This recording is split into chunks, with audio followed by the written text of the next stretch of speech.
Hey guys, thanks for checking out the video today. We're going to talk about the hard money process, especially if you're a beginner and you've never done this before and you don't know what to expect. I'm going to dive into a few details about what to expect with getting a hard money loan. So let's dive right in. The first question you probably have is, where do I even find a hard money lender? Well, there are hundreds, if not thousands, of hard money lenders out there, so it can be kind of overwhelming. The first place I would go to would be biggerpockets.com. It's a real estate investing network. I love this site. It's got tons of great information on there, great podcasts and forums. They actually have a network of hard money lenders listed on the site. So if you go to the site and you go to the hard money tab, you can see a list of lenders. You can also browse by state to make sure that they lend in your state where you're looking to flip or rent a property using hard money. Very helpful resource, but it only gets you partway there. You probably want to get some sort of referral, and you can go into the BiggerPockets forums for this. You could ask around, or you could search for that particular lender and see what people's experiences are with that lender. But a personal referral, I think, is always the best way to go. So to get a personal referral, the best bet is probably to talk to other investors. And the best way to talk with other investors is probably to go to a real estate investor meetup. You can also do this on biggerpockets.com. You can go to their events tab, find a local meetup near you, and then network with those investors, ask them if they've used hard money lenders, and find out what they have to say about it. That is how I've actually found a couple of hard money lenders in the past, just talking to other investors.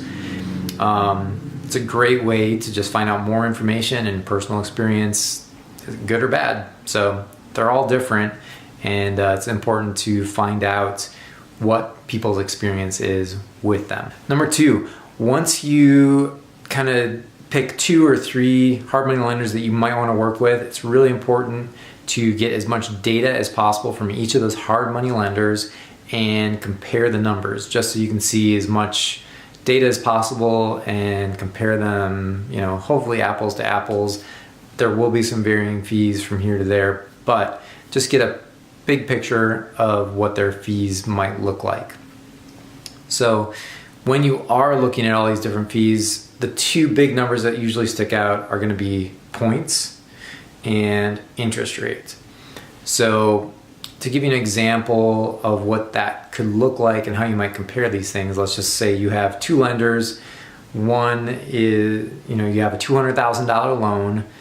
One is lending at 10% and the other is lending at 13%. One is offering 4 points, the other is offering 2 points. So what does that look like, and how do you compare these things? So the one that offers 4 points and 10%, you're going to be paying $1,666 a month in interest-only payments during the life of that loan. Let's say it takes you 6 months to rehab a property and either flip it or refinance out of it. Your total cost is going to be almost $18,000 on that loan. Now, compare it to the other one at 2 points and 13% interest. You're looking at $2,166 a month in interest-only payments. And if you look at the same holding period of 6 months, you got $13,000. So your total cost is $17,000. So actually in the second scenario, you're saving almost $1,000, even though the interest rate is greater, your points were less. So there are a couple other numbers that can come into play. There might be inspection fees, legal fees, application fees, things like that. But these are the biggest numbers that come into play when working with hard money. The third step of the process in working with a hard money lender is to submit your application. So they're going to want to know who you are, what your business entity is, what you plan on doing with the property. Is it a flip? Is it a rental? What are your exit strategies? They're going to need to know basically your entire financial world so that they know whether or not you're a good credit risk for them.